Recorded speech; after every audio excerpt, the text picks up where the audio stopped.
Welcome to Kavitha recipe Tamil. இன்னைக்கு பார்க்க போகிற ரெசிபி ஒரு சாம்பார் தான் செய்ய போகிறோம். பீன்ஸு, உருளைக்கிழங்கு, கத்திரிக்காயை வச்சு செய்ய போகிறேன். நீங்கள் இதுக்கு பதிலாக எந்த காய் வச்சு வேணாலும் செய்யலாம். நான் ஏற்கனவே பருப்பு, துவரம் பருப்பு வேக வச்சு எடுத்து வச்சுருக்கேன். ரொம்ப குழஞ்சிடாமல் இந்த மாதிரி நல்லா வேக வச்சு எடுத்துக்கோங்க. வெங்காயம், ஒரு பெரிய வெங்காயம் நீல வாக்கில் கட் பண்ணி எடுத்து வச்சுருக்கேன். தக்காளி தேவைக்கு ஏற்ற மாதிரி ஒரு தக்காளினா 2 இது சேர்த்துக்கோங்க. கருவேப்பிலை, புளி ஒரு நெல்லிக்காய் அளவு புளி எடுத்துக்கோங்க. அதை நல்லா சுடுதண்ணியில் ஊற வச்சுட்டு கரைக்கிறதுக்கு ஈஸியாக இருக்குது. அதனால் சுடுதண்ணியில் ஊற வச்சுருக்கேன். இந்த வீடியோ பார்க்குறதுக்கு முன்னாடி லைக் பண்ணி ஷேர் பண்ணுங்கள். மறக்காமல் சப்ஸ்கிரைப் பண்ணிடுங்க. கூடவே ஹைப் பண்ணிடுங்க. இப்போ இந்த ரெசிபி செய்கிறதுக்கு ஒரு பேன் எடுத்து வச்சுருக்கேன். நல்லா சூடானதுக்கு முன்னாடி ஒன்றா சேர்த்துக்கலாம். இப்போ நல்லா கடாயி நல்லா சூடாயிருச்சு. தேவைக்கு ஏற்ற மாதிரி எண்ணெய் சேர்த்துக்கோங்க. எண்ணெய் நல்லா சூடாகட்டும். எண்ணெய் நல்லா சூடாயிருச்சு. இப்போ கடுகு ஒரு 1/2 ஸ்பூன் சேர்த்துக்கோங்க.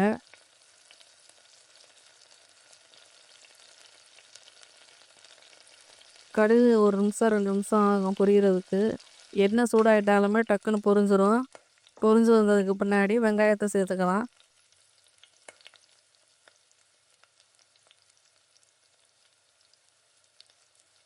வெங்காயம் நல்லா வதங்கணும். ஒரு கண்ணாடி பக்குவத்துக்கு மேலே நல்லா வதங்கி வரட்டும்.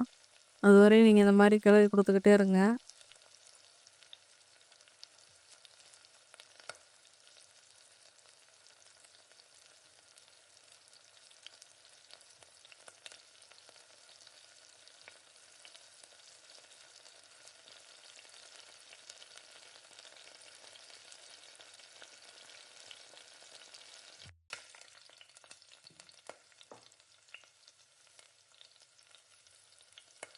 இந்த சாம்பார் புதுசாக சமையல் பண்ணுறவங்களுக்கு ஈஸியாக இருக்கும். இப்போ நல்லா வதங்கி வருது. வெங்காயம் இந்த அளவுக்கு வதங்கி வருது. ஒரு 2 நிமிஷம் 3 நிமிஷம் ஆகும் வெங்காயம் வதங்க. இப்போ 2 பச்சை மிளகாயை சேர்த்து நல்லா வதக்கி விட்டுட்டு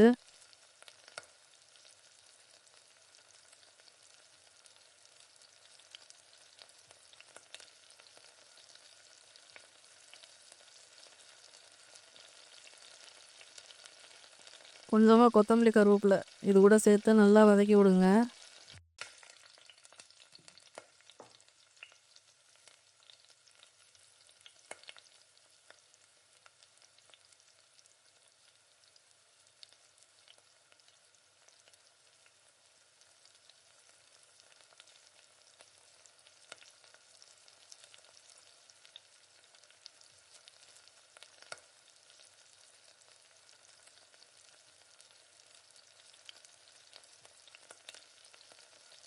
வெங்காயம் நல்லா வதங்கி வர்றப்ப தான் அந்த சாம்பார் நல்லா மணம் இருக்கும்.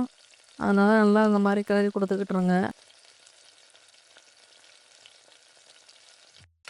வெங்காயம் நல்லா வதங்கிடுச்சு. இப்போ தக்காளி, நாட்டு தக்காளி ஒரு 2 சின்ன தக்காளி கட் பண்ணி எடுத்து வச்சுருக்கேன். இதை சேர்த்து நல்லா வெங்காயத்தோடு சேர்த்து நல்லா வதக்கி விடுங்க. சீக்கிரம் வதங்குறதுக்கு கொஞ்சமாக கல் உப்பு சேர்த்து நல்லா வதக்கிக்கலாம்.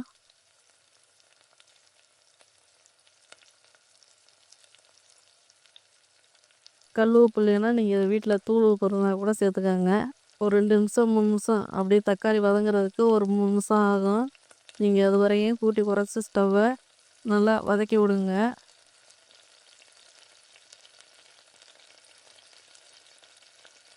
இந்த மாதிரி கரண்டியில் அழுத்தி விட்டாலே சீக்கிரம் வதக்கிடும். அதுவரை நீங்கள் பொறுமையாக அந்த மாதிரி நல்லா வதக்கி விடுங்க. தக்காளி வதங்கலைன்னா தக்காளி அப்படியே முழுசாகவே இருக்கும்.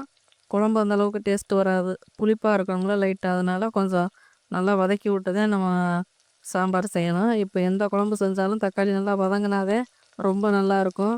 இப்போ பீன்ஸு, கத்திரிக்காய், உருளைக்கிழங்கு சேர்த்துருக்கேன். நீங்கள் இதுக்கு பதிலாக எந்த காய் வேணாலும் சேர்த்துக்கலாம். இப்போ தக்காளி கூட இந்த காயெல்லாம் சேர்த்து நல்லா எண்ணெயிலே வதக்கி விடுங்க. ஏற்கனவே நம்ம தக்காளி வதங்குறதுக்கு கொஞ்சம் உப்பு சேர்த்தோம்.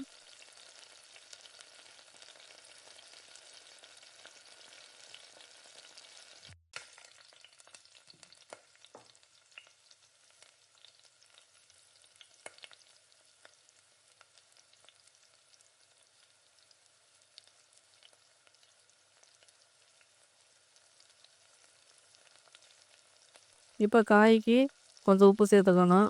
கொஞ்சமாக உப்பு சேர்த்துக்கிறேன்.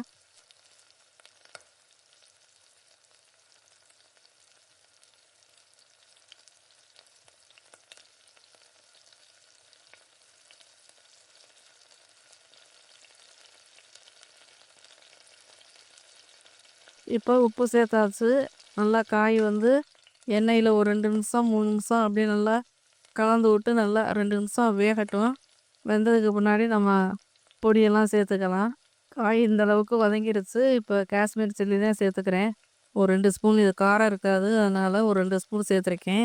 நீங்கள் எப்போவும் அரைக்கிற பொடினா கொஞ்சம் கம்மி பண்ணி சேர்த்துக்கோங்க.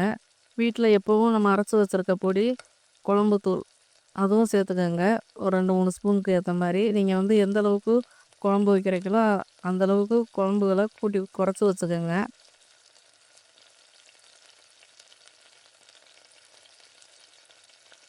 நான் வந்து மசாலா வந்து மிளகாத்தூளும் தனியாத்தூளும் தனித்தனியாக அரைச்சி வச்சுருப்பேன். அதனால் தனித்தனியாக சேர்த்துருக்கேன். நீங்கள் காரத்துக்கு ஏற்ற மாதிரி சேர்த்துக்கோங்க. இப்போ பொடியை வந்து நல்லா கலந்து விட்டு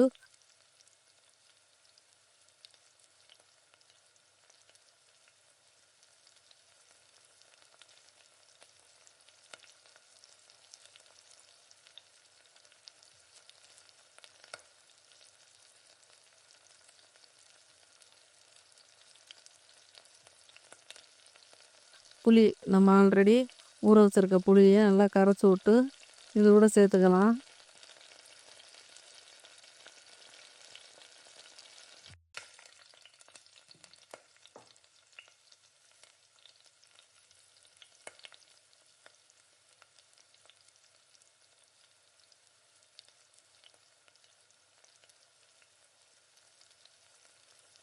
இப்போ புளி சேர்த்துட்டு நான் பருப்பு வேக வச்சு எடுத்து வச்சுருந்த பருப்பு சேர்த்து நல்லா கலந்து விட்டு தேவைக்கு ஏற்ற மாதிரி தண்ணி சேர்த்துக்கோங்க.